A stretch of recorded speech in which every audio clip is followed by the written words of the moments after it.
Sur le chemin de Damas, Saül de Tarse vit une grande lumière et entendit une voix. L'Écriture déclare qu'immédiatement il tomba à genoux et devint aveugle pendant 3 jours. Car il n'a pas été éclairé d'abord par la lumière qu'il vit, celle-ci ne produisant pas d'illumination en lui. Il pouvait dire « Oui, j'ai vu la lumière aveuglante et j'ai entendu la voix de Dieu ». Mais il ne pouvait pas construire l'Église sur ces 2 choses seulement. Ensuite, il commença à voir qui était le Seigneur Jésus-Christ. Pour cela, il dut aller au désert, Galates 1, 15, 17. Là, il commença à voir la signification spirituelle de l'Église. Au désert, la lumière de Dieu lui apporta une vision intérieure et une révélation spirituelle. Il put alors parler de mystère de l'Église, car cette compréhension vient uniquement d'une révélation de Dieu.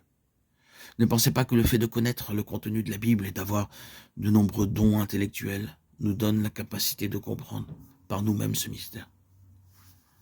Cela est impossible par la connaissance humaine. Désirer comprendre la signification de l'Église implique une révélation intérieure de la parole divine par le Saint-Esprit. Il nous faut passer par de dures épreuves, par une expérience spirituelle profonde et transformatrice pour obtenir une telle révélation.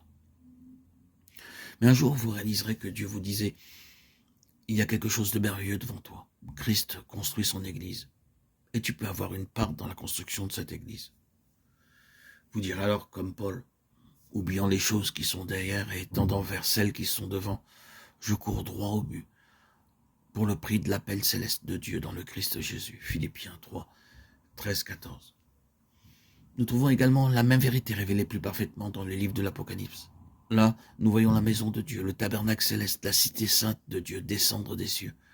Ce qui maintenant est en construction et dans l'Apocalypse achevé et descend des cieux pour être vu par tous. Mais avant ce jour, les choses anciennes auront disparu. Apocalypse 21, 5. Alors seulement vous pourrez voir toute la gloire de Jérusalem,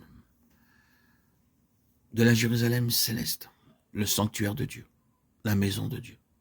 C'est la même chose maintenant sur cette terre, 2 Corinthiens 5, 17. Êtes-vous prêt à renoncer à votre ancienne vie? Alors vous devez le faire complètement. Laissez chaque chose de l'ancienne vie et permettez-lui de vous rendre entièrement nouveau. Je connais certaines personnes qui sont ravies d'amasser des choses. Elles entreposent des paniers, des magazines vieux de 5 années, des boîtes de bouteilles, des conserves, des bouteilles datant de 10 ans. Et je ne mentionne pas les vieux habits et les chaussures qu'elles ont portées il y a 15 ou 20 ans. Elles gardent ces vieilles choses. Si vous leur demandez pourquoi, elles vous répondent « sait-on jamais ?» et seront peut-être utiles un jour. N'est-ce pas ainsi que l'on continue à accumuler des vieilles boîtes, des livres, des pantalons et des chemises? On devient tellement avare qu'on est effrayé à l'idée de les abandonner. De la même façon, vous cramponnez à vos vieux habits, à vos anciennes amitiés, à vos anciens désirs. Mais chaque chose ancienne doit disparaître. Si vous voulez prendre une part dans la maison de Dieu, vous devez être préparé à tout abandonner, à être libéré de chaque chose ancienne. Tout ce qui apporte la corruption doit être abandonné pour laisser la place à ce qui procure une joie éternelle, une paix éternelle.